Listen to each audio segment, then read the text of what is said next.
The council chamber floated in the darkness of space, a massive ring of metal and glass that orbited a dying star. Inside, 7 species gathered around a table that glowed with soft blue light. Each representative sat in their special chair, designed for their unique bodies. Some had scales, others had fur, and a few looked like they were made of living crystal. Ambassador Krethix stood at the center. He was tall, with 4 arms and skin that shifted colors when he spoke. His species, the Voltharans, had ruled 100 worlds for thousands of years. Today, he had brought a proposal that would change everything. Members of the council, Krethix began, his voice echoing through the chamber. We have discovered a planet, a primitive world called Earth. The creatures there call themselves humans. A hologram appeared above the table. It showed Earth, blue and green, spinning slowly. Then it showed images of human cities, human machines, and human weapons. Look at their technology, Krethix said, pointing with one of his 4 arms. They still burn chemicals to fly into space. They have barely touched their own moon. They fight wars among themselves with explosives and metal bullets. They are weak. They are divided. And their planet sits in the perfect location between 3 major trade routes.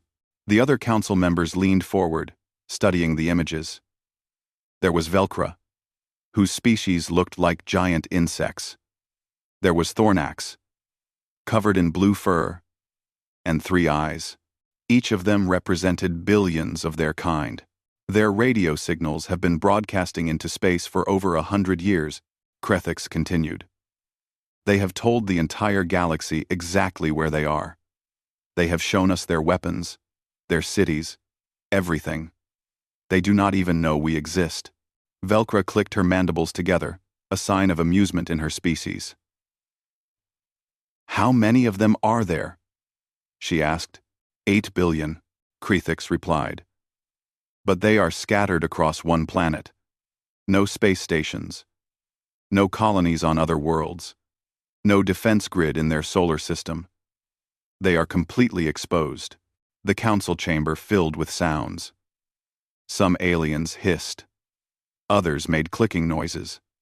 A few rumbled deep in their throats. They were all excited. Other canner. Then Persibly 2000 redder. I propose we take this planet, Krethix said. Together. We divide its resources equally among all 7 species. The invasion will take no more than 2 months. They cannot possibly stand against our combined fleets. One by one, each representative voted. Velcro voted yes. Thornax voted yes. All 7 species, every single one, voted to conquer Earth. The decision was unanimous. They would gather their fleets and strike in 3 months. What none of them knew was that humans had been listening. On Earth, deep under a mountain in Korea, Admiral Taman sat in a dark room filled with screens. He was a thin man with gray hair and tired eyes. For the past year, he had been in charge of Earth's new deep space listening project. Most people thought it was a waste of money. Most people thought there was nothing out there to hear. Those people were wrong. Play it again, Taman said to the technician beside him. The technician, a young woman named Heejin, pressed a button. Strange sounds filled the room. They were not natural sounds. They were voices, alien voices, speaking in languages that no human had ever heard. We have confirmed it, Admiral, Heejin said. Her hands shook as she worked on her computer. The signal came from outside our solar system. The translation software is still working, but we have got the main message. They are coming here. They are going to attack us. Taman closed his eyes. He had hoped he was wrong. He had hoped the signals meant something else. But now, there was no doubt. How long do we have? He asked. 3 months, Heejin replied. Maybe less. The signal is 2 weeks old by the time it reached us. They might already be on their way. Taman stood up. His legs felt weak, but he forced himself to stay steady. Get me General Dongwu. Get me everyone. We need to call an emergency meeting right now. Within hours, Leaders from every country on Earth gathered in a secret location. Presidents, prime ministers, generals, and scientists all sat in one room, watching the same images that Taemin had seen. They listened to the alien voices. They saw the evidence. General Dongwu stood at the front of the room. He was a large man with broad shoulders and a scar across his left cheek. He had fought in 3 wars and had never lost a battle. But this was different. This was not a war between humans. They think we are weak, Dongwu said, his voice loud and clear. They think we are stupid.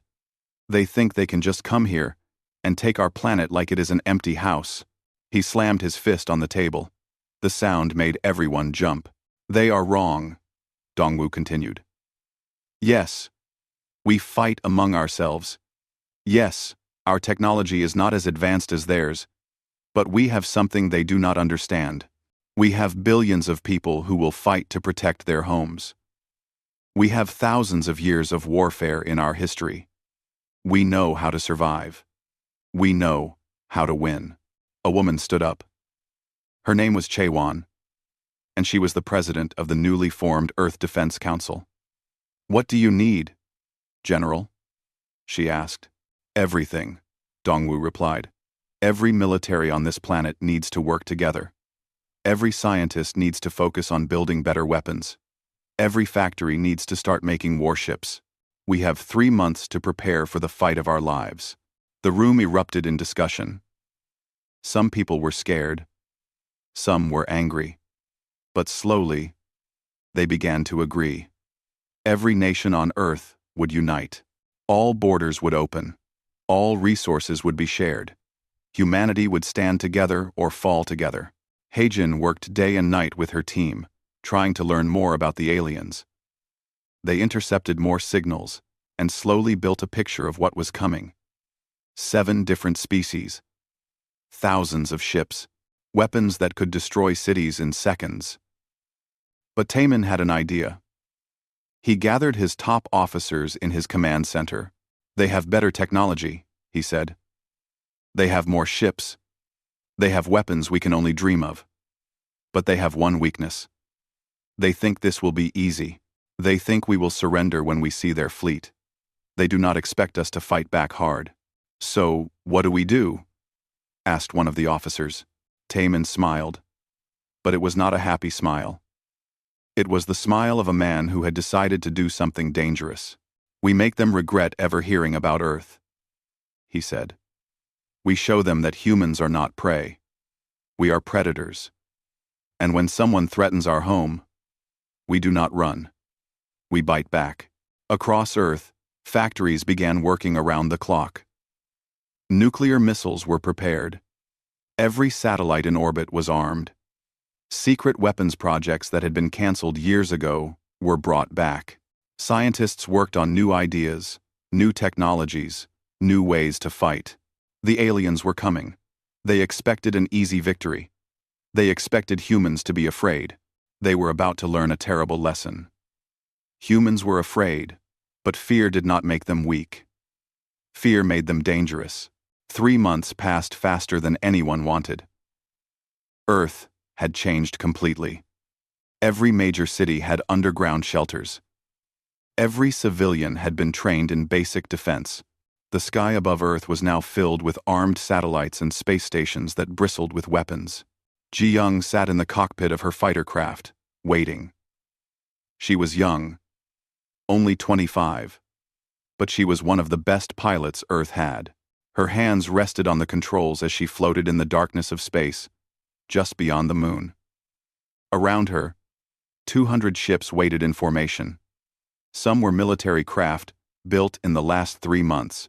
Others were converted mining ships with missiles strapped to their sides. A few were old nuclear submarines that had been modified to fly in space. It was not an impressive fleet, but it was all humanity had. All pilots. This is Admiral Taemin. A voice crackled in Ji-young's helmet. They are here. Long-range sensors show the alien fleet dropping out of faster-than-light travel. Count is 2,000 ships. They are exactly where we predicted. Ji-young felt her heart pound in her chest. 2,000 against 200. The odds were terrible. But she had volunteered for this. Everyone in the fleet had volunteered. They all knew they might die today. Remember the plan, Taemin continued. We are not trying to win this battle. We are trying to hurt them. We are trying to make them scared. Show them that conquering Earth will cost them everything. Through her cockpit window, Ji-young saw them appear. Massive ships materialized out of nothing, like ghosts becoming solid. They were beautiful in a terrible way.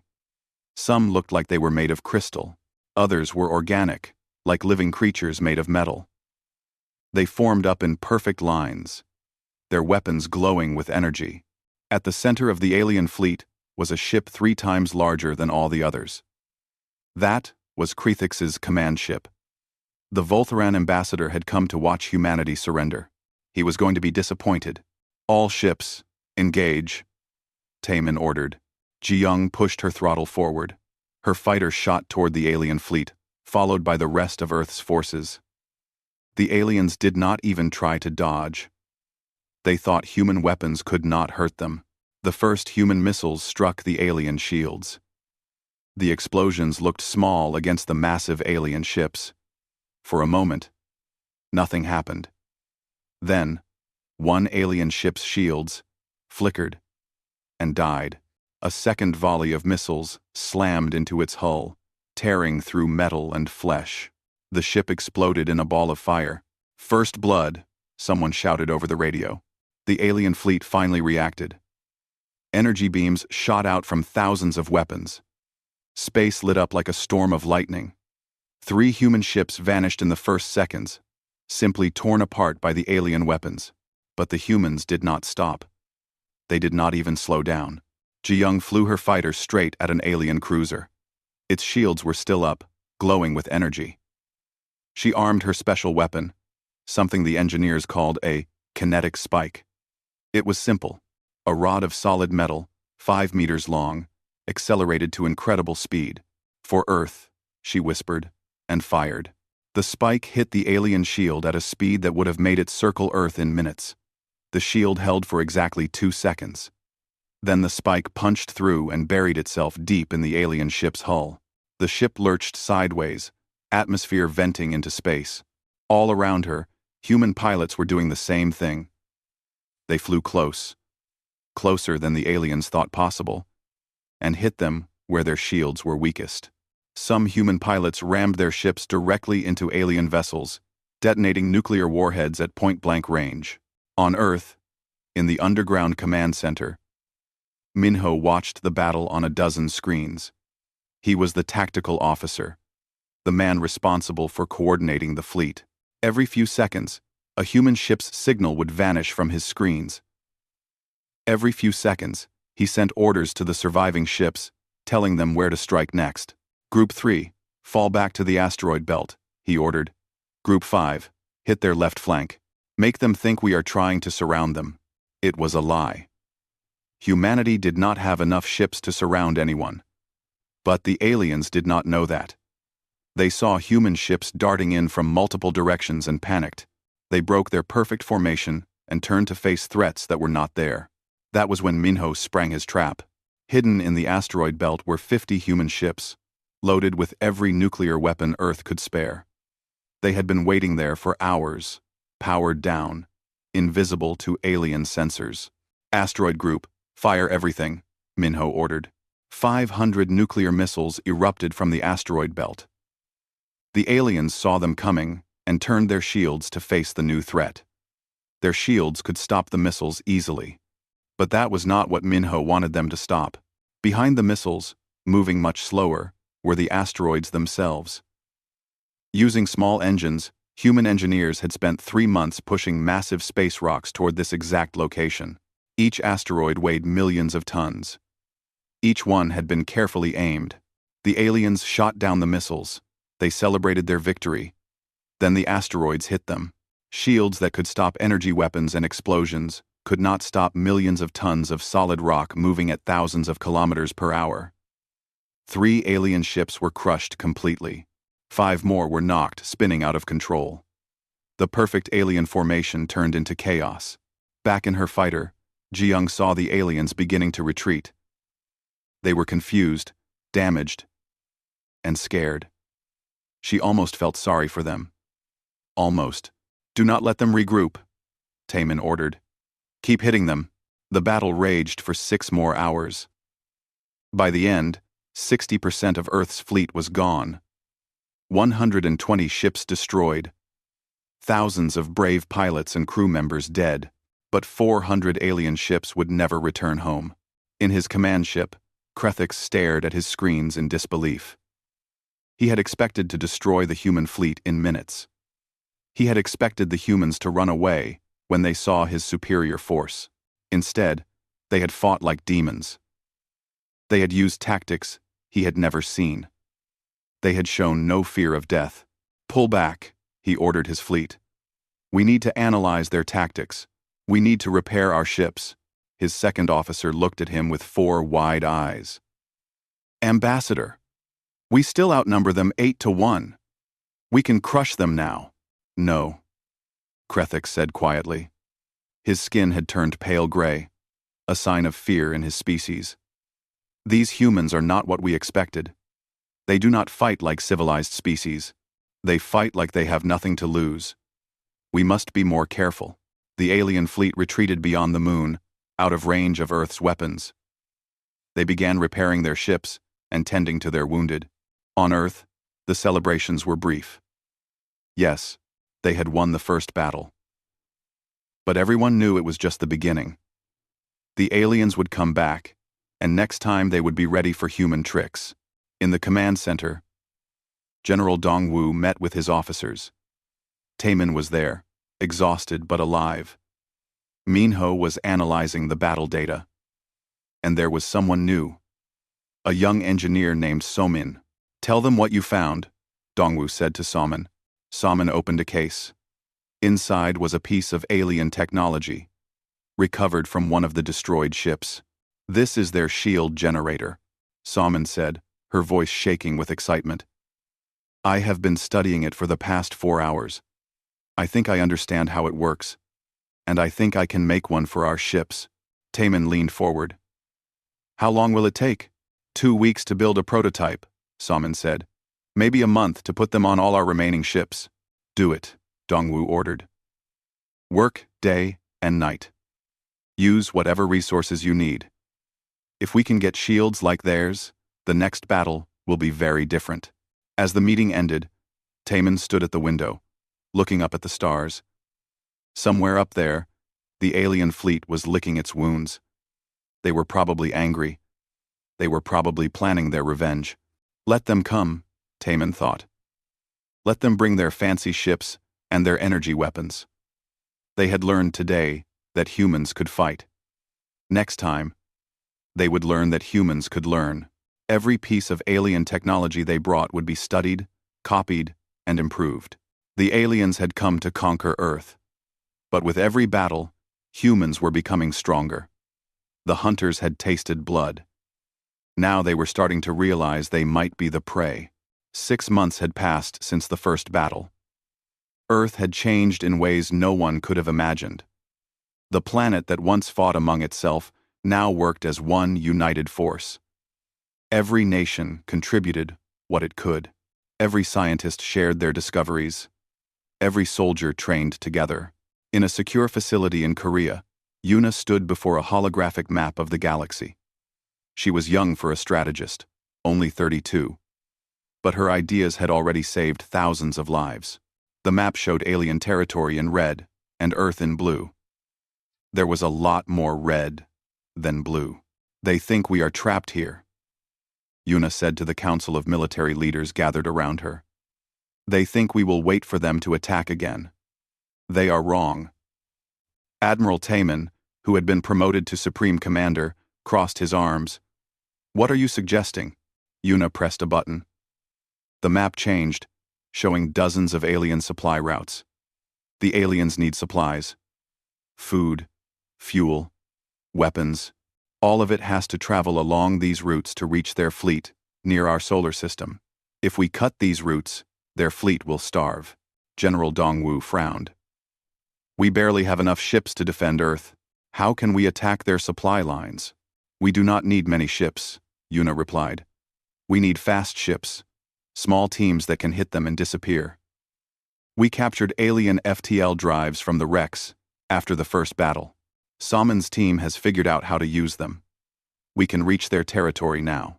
The room fell silent. What Yuna was proposing was dangerous. It meant taking the fight to the aliens, attacking them on their own ground. If it failed, Earth would lose ships it could not afford to lose. But if it worked, everything would change. I will lead the first raid, said a voice from the back of the room. Everyone turned. Junho stood there in his combat armor. He was the commander of Earth's special forces, a man who had trained for situations exactly like this. His face was hard, but his eyes showed determination. My team can board alien ships, Junho continued. We can take them over. We can use their own vessels against them. Taemin thought for a long moment. Then he nodded. Do it. Take whatever resources you need. Show these aliens that nowhere is safe. 2 weeks later, Junho and his team of 50 soldiers floated in space, far from Earth. They were in a stolen alien stealth ship. Invisible to sensors, below them was an alien supply convoy. 6 massive cargo ships protected by 4 warships. Remember the training, Junho said quietly to his team. We hit the command deck first. Kill anyone who resists. Take control of the ship's systems. We only have 10 minutes before they can send a distress signal that reaches their main fleet. His team nodded. They had trained for this moment for months. They knew the layout of alien ships. They knew where the weak points were. They knew that alien species had evolved on peaceful worlds and were not prepared for the kind of close combat fighting that humans had perfected over thousands of years. The stealth ship moved closer. When they were right next to the largest cargo ship, Junho gave the signal. Cutting torches burned through the alien hull. His team poured through the hole. Weapons ready. The aliens inside never had a chance. They were tall, thin creatures with delicate bodies. They had probably never seen violence in their lives. When human soldiers appeared, moving fast and shooting with precision, the aliens panicked. In 7 minutes, Junho's team controlled the cargo ship. In 15 minutes, they had taken over all 6 cargo ships and 2 of the warships. The other 2 warships tried to fight back, but without shields or weapons charged, they were easy targets. This is Junho to Earth Command, he said into his radio. Mission successful. We have captured 6 cargo ships full of supplies and 2 warships. Heading home now. Over the next 3 months, raids like this happened again and again. Human teams struck alien supply lines across a dozen systems. They captured ships, stole technology, and destroyed facilities. Every time, they learned something new. Every time, they became better at fighting in space. The aliens tried to fight back, but they could not predict where humans would strike next. Earth's forces were fast, brutal, and creative. They used tactics that no civilized species would consider. They turned captured alien ships into bombs. They hacked alien navigation systems and sent ships crashing into asteroids. They showed no mercy to military targets. On one of the captured alien warships, Heejin worked in what used to be the navigation room. She was now the head of Earth's cyber warfare division. Her team had learned to hack alien computer systems, and they had discovered something interesting. General Dongwu, you need to see this, she said into her communicator. Dongwu's face appeared on her screen. What is it? I hacked into the alien communication network, Heijin explained. I can read their messages. And sir, they are scared. Really scared. 3 of the 7 species that voted to invade us are having serious problems. Their economies are collapsing because we keep destroying their supply ships. Their citizens are protesting the war. One species, the Skrin Collective, is asking for peace. Dongwu smiled grimly. How much damage have we done? Heijin pulled up the numbers. In 6 months of raids, we have destroyed or captured over 300 alien ships. We have taken 12 of their supply stations. We have cost them resources equal to what it would take to build 1,000 warships. Sir, we are winning. But Dongwu knew better than to celebrate too early. What about Krethix and the Voltharans? They are still committed to the war, Heejin admitted. In fact, they are getting more aggressive. They are preparing for another major assault on Earth. Then we give them something else to worry about, Dongwu said. He called up a map of Voltharan territory. Yuna, are you there? Yuna's voice came through the speakers. Yes, General.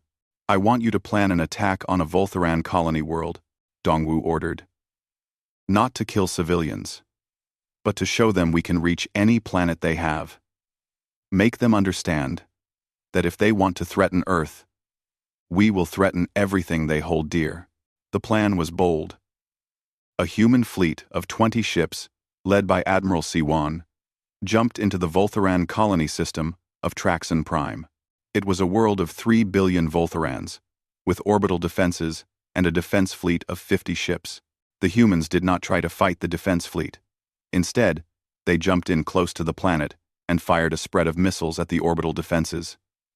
The missiles were not normal explosives. They were equipped with Unji's latest invention, a virus that infected alien computer systems. Within minutes, every defensive satellite around Traxon Prime went dark. The power grid on the planet itself flickered and died. Ships in orbit lost navigation. It was chaos. But not a single civilian was hurt.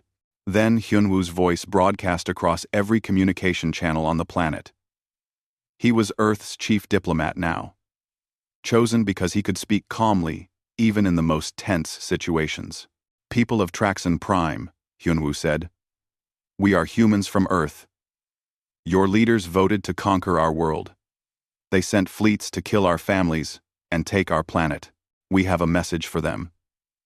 If they do not leave our solar system and agree to peace, every colony you have will suffer the same fate as your defenses today. We do not want to hurt civilians, but we will do whatever it takes to protect our home. Tell your leaders. Tell them that humans do not surrender. Tell them that this war will cost them everything. The human fleet jumped away before the Voltharan defense ships could even react. The raid had lasted less than 20 minutes, but its effects would last much longer. News of the raid spread across alien space like fire. Species that had thought they were safe, that had thought the war was happening far away, suddenly realized that humans could reach them. Fear began to spread. In his command ship, still orbiting near Earth, Krethix received the reports with growing horror. The humans were not behaving like a species that was losing. They were behaving like predators who had tasted blood and wanted more. How is this possible? He demanded of his officers. They had barely touched space 6 months ago. Now they are attacking our colonies. They learn fast, one officer said quietly. Every ship we lose, they study. Every technology we use, they copy and improve. They are adapting to this war faster than any species we have ever seen. Krethix felt fear settle deep in his chest. The humans were not supposed to be dangerous. They were supposed to be primitive. But in just 6 months, they had become the most dangerous species in the galaxy. On Earth, Junho and his special forces returned from another successful raid. As he climbed out of his ship, he was greeted by cheering crowds. He had become a hero, the man who took the fight to the aliens. But Junho did not feel like a hero. He felt tired. He had seen too much death. He had killed too many aliens who were just following orders, just like he was. Still, he would keep fighting. Because Earth needed him. Because humanity needed soldiers who would do whatever it took to survive. The war was far from over. But the balance had shifted. The aliens had come to hunt humans. Now they were learning what it meant to be hunted. 2 years had passed since the invasion began. Earth was no longer just defending itself. It had become an empire, though no one liked to use that word. Human colonies now existed on 12 worlds that once belonged to the aliens. Human ships patrolled space lanes that had been alien territory for thousands of years. In the command center deep under Seoul, General Ji-won studied the galactic map. She had been promoted 6 months ago to lead all human military operations. The aliens called her the Ghost, because she appeared where they least expected, struck hard, and vanished before they could respond. Right now, she was planning the biggest operation of the war. The Voltharan homeworld, she said, pointing at a bright star on the map. It has never been attacked. Not once in their entire history. That is where we strike next. The other officers in the room looked shocked. Admiral Taemin, who had become her closest advisor, shook his head. Ji-won. That is suicide. The Voltharan homeworld has defense fleets in the thousands. Orbital weapons platforms. Planetary shields. Even if we brought every ship we have, we could not break through. We are not going to break through, Ji-won replied calmly. We are going to sneak in. She explained her plan.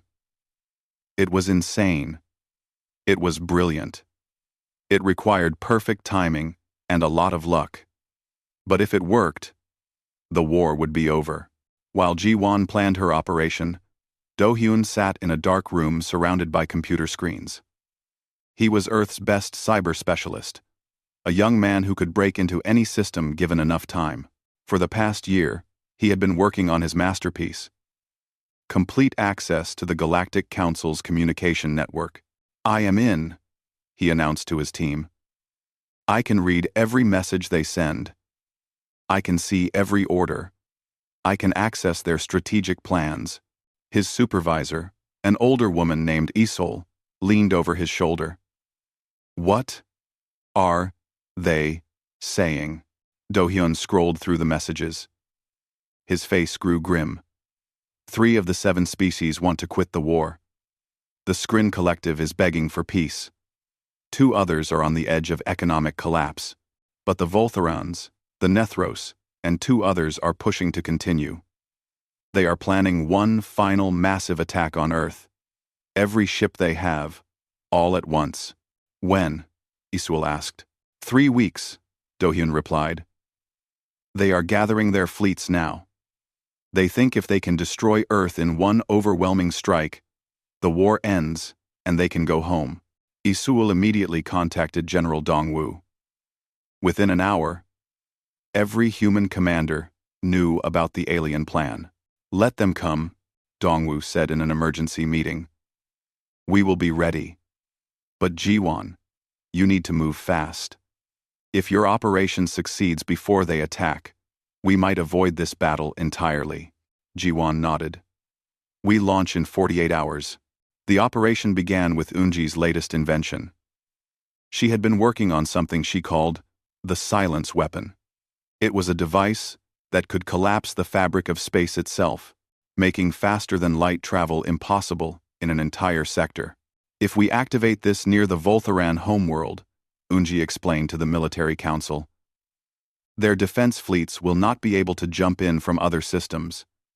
They will be trapped wherever they are. The homeworld will be defended only by the ships already in orbit.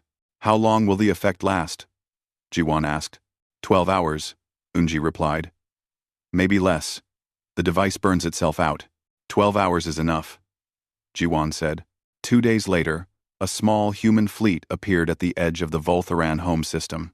Only 30 ships, led by Ji-won herself in the captured alien flagship they now called Defiance. It seemed like a foolish attack, a desperate strike that would be easily defeated. The Voltharans thought so too. They had 300 ships defending their homeworld, with thousands more ready to jump in if needed. When they saw the tiny human fleet, they almost laughed. Then Eunji activated the silence weapon. Across the Voltharan home system, space itself seemed to shudder. Every ship trying to jump in from another system found themselves unable to move. The fabric of reality had been sealed. The 300 defense ships were on their own. Now, Ji-won ordered. What the Voltharans did not know was that the 30 ships they saw were not the entire human fleet. Hidden in the system's asteroid belt, powered down and invisible, were 200 more human ships. They had been there for a week, waiting. The human fleet erupted from hiding. 230 ships against 300. Better odds than usual for humanity. But the humans had spent 2 years learning how to fight. They had alien shields now. They had captured alien weapons.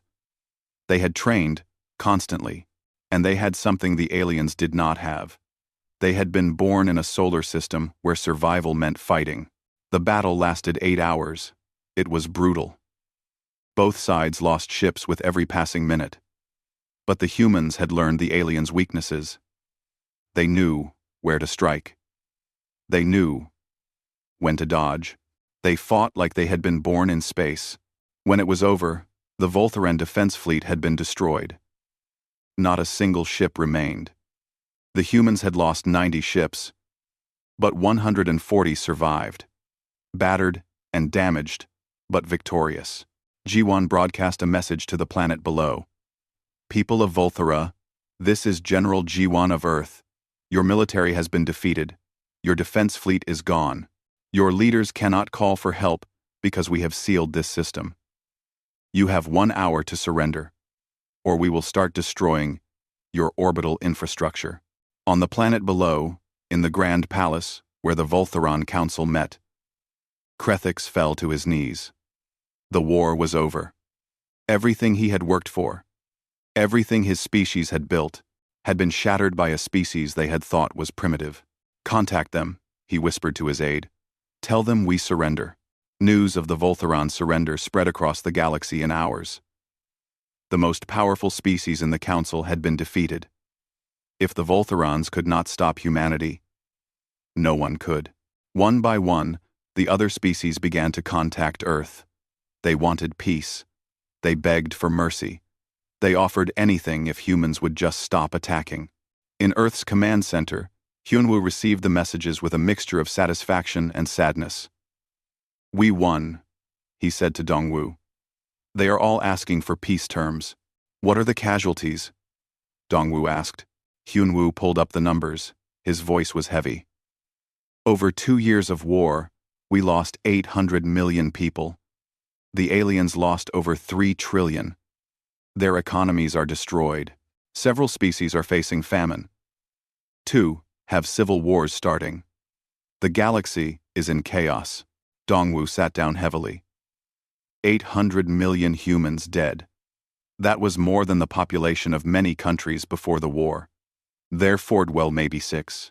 Each one had been someone's child, someone's parent, someone's friend. Was it worth it? He asked quietly. We are still here, Hyunwoo replied. Earth still exists. If we had not fought, we would all be dead or enslaved. Yes, General. It was worth it. Across human territory, soldiers celebrated.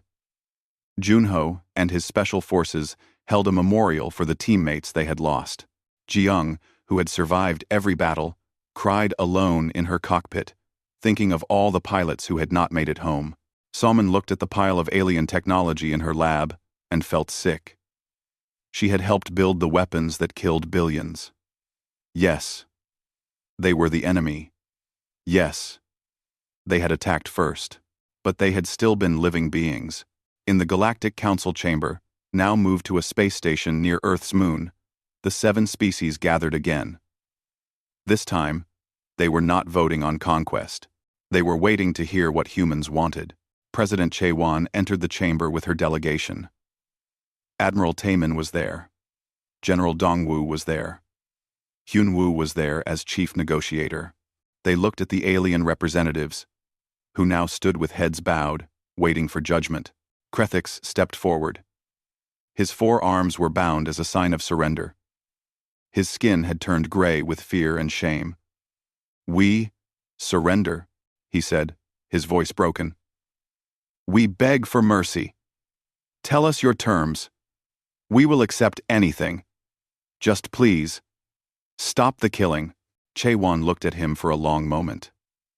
Part of her wanted to make them suffer. Part of her wanted revenge for every human life lost. But she knew that revenge would not bring anyone back. It would only create more death. "You will hear our terms tomorrow," she said quietly. "Both ours and yours." The alien representatives were led away. The human delegation stood alone in the council chamber. "What happens now?" Taman asked.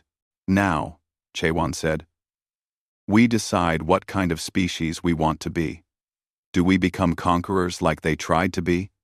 Or do we find another way?" Oh no. It was the question that would define humanity's future. They had won the war. But winning meant nothing if they lost themselves in the process. The council chamber on the moon was full. Every species that had voted to conquer Earth now stood before the human delegation. They were not standing proud anymore. Most of them knelt. Some had their equivalent of hands bound. Others wore symbols of surrender from their cultures. Krethix was at the front, his 4 arms chained together with simple metal. He who had once commanded fleets now looked small and defeated. His skin had lost all color. He looked old, though his species lived for centuries. President Chewan sat in the center of the human delegation. To her left was Admiral Taman, who had led the defense of Earth. To her right was General Dongwu, who had coordinated every military operation. Behind them stood dozens of human representatives, military officers, scientists, and diplomats. The chamber was silent. Everyone waited for Chewan to speak. Outside the windows, Earth hung in space, blue and green and beautiful. It had been wounded by the war, but it had survived. 2 years ago, Chewan began, her voice carrying through the chamber. 7 species voted unanimously to conquer my world. You saw us as weak. You saw us as primitive. You thought you could take our planet, our resources, our freedom. The alien representatives flinched at her words. Some of them were crying, though their tears looked different from human tears. You were wrong, Chewan continued. We fought back. We bled for every inch of our solar system. We learned your technology. We struck at your supply lines. We brought the war to your worlds. And now, you kneel before us, begging for mercy. She paused, letting her words sink in. Admiral Taman had wanted her to be harsh. Many humans wanted revenge. The aliens had killed 800 million people. They had destroyed cities. They had caused unimaginable suffering. But Chewan had spent many nights thinking about what came next. Revenge was easy. Building something better was hard. Some of my people want me to destroy your civilizations, she said. They want me to take your worlds the way you tried to take ours. They want me to make you slaves, to make you suffer, and I cannot say they are wrong to want that. You started this war. You brought this on yourselves. Krethix raised his head. We know, he whispered. We know we deserve your anger. We deserve your revenge. We only beg that you spare our people. Punish us, the leaders. Punish the military. But please, the civilians, the children, they are innocent. Chewan looked at him. She saw genuine remorse in his alien eyes. She wondered if he had always been capable of that emotion, or if humans had taught it to him through pain. Stand up, she said quietly. Krethix looked confused. What? All of you, stand up, Chewan repeated, louder this time. We do not make you kneel. Slowly, uncertainly, the alien representatives stood. They looked at each other, confused. This was not what they had expected. Chewan stood as well. You came to conquer Earth. You failed. Now we could conquer you. But if we do that, we become what you were. We become the thing we fought against. That is not who humans want to be. She gestured to Hyunwoo, who stepped forward with a document. It was written in both human languages and the common galactic language. These are our terms, Hyunwoo said. His voice was calm but firm. First, All military fleets will be reduced to defensive forces only. No species may have more than 100 warships. No weapons that can destroy planets. No invasion fleets. The aliens nodded quickly. They would agree to anything. Second, Hyunwoo continued, Earth will administer a galactic peacekeeping force. Ships from all species, including humans, working together to prevent future wars. Anyone who breaks the peace will face all of us, united. That made some aliens look uncomfortable, but they nodded again. Third, reparations. You will pay for the damage you caused. Not in conquest. Not in slavery. But in resources, technology, and labor. It will take 200 years to repay the debt, but it will be fair. We will not starve your people to get it. Velcra, the insect-like representative, raised one of her clawed hands. You could take everything from us right now. Why wait 200 years? Because we are not you, Chaewon said simply. We want justice, not cruelty. Fourth, Hyunwoo said, cultural exchange programs. Our species need to understand each other. Young humans will study on your worlds. Young aliens will study on Earth. We will learn from each other. Maybe, in time, we can be more than just former enemies. That surprised the aliens more than anything else. They had expected death or slavery. They had not expected humans to offer friendship. And finally, Chaewon said, taking over again, this is the most important term. If any species attacks another, if anyone starts a war of conquest, if anyone tries what you tried with Earth, they will face total retaliation from all of us, human and alien together. The galaxy has seen enough war. It ends now. She placed the document on the table. These are our terms. They are not negotiable. You will sign this agreement, or you will face continued war. But know this. We do not want to keep fighting. We have lost too much already. We want peace. Real peace. The question is, do you? One by one, the alien representatives approached the table. One by one, they signed the agreement. Some signed quickly, eager to end the war. Others hesitated, proud even in defeat. But they signed. When Krithix signed, his hands shook. Why? He asked Chaewon quietly. We killed so many of your people. Why show us mercy? Chaewon met his eyes. Because someone has to break the cycle, she said. You showed no mercy. If we show no mercy, then what is the difference between us? If we destroy you, another species will fear us and attack. Then, we destroy them. Then, others attack. It never ends. We are choosing to end it. But the cost, Krethix said. 800 million of your people dead. 3 trillion of yours, Chaewon replied. Everyone has paid enough. No more. The signing ceremony ended. The aliens were escorted to their ships. They would return to their worlds with news that the war was over. Some would celebrate. Others would mourn. All would remember the species from Earth that had defeated them, and then, impossibly, offered them peace.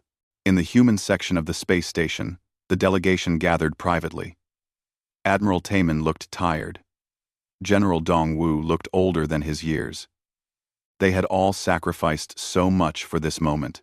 Did we do the right thing? Taemin asked. No one answered right away. Then Borum, the ethicist who had advised Chaewon throughout the negotiations, spoke. I spent 2 years watching us become warriors, she said. We became so good at fighting, at killing, at destroying. We had to survive. But if we stayed on that path, we would have become a species defined only by war. Today, we chose to be something else. Yes, Admiral, we did the right thing. The families of the dead will not all agree, Dongwu said quietly. No, Chaewon admitted. Some will think we were too soft. Some will want more revenge. But most, I think, will be grateful that their children will grow up in a galaxy at peace. Later that night, Jaemin, the diplomat who had delivered humanity's final ultimatum, sent a message to all of Earth. It was broadcast to every screen, every radio, every device on the planet. People of Earth, Jamin said. Today, the war ended. Not with the destruction of our enemies, but with a treaty.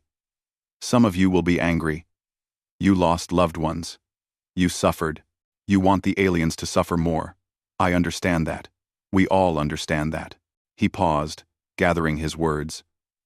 But we fought this war to protect our home, to protect our children, to ensure that humanity would survive. We did not fight to become conquerors. We did not fight to become the thing we hated. Today, we chose mercy. Not because the aliens deserve it, but because we deserve to remain human. The message ended. Across Earth, people had different reactions. Some celebrated. Some cried.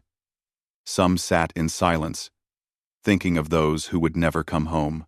In a park in Seoul, a young girl named Yeonwoo sat with her grandmother. She was only 7 years old.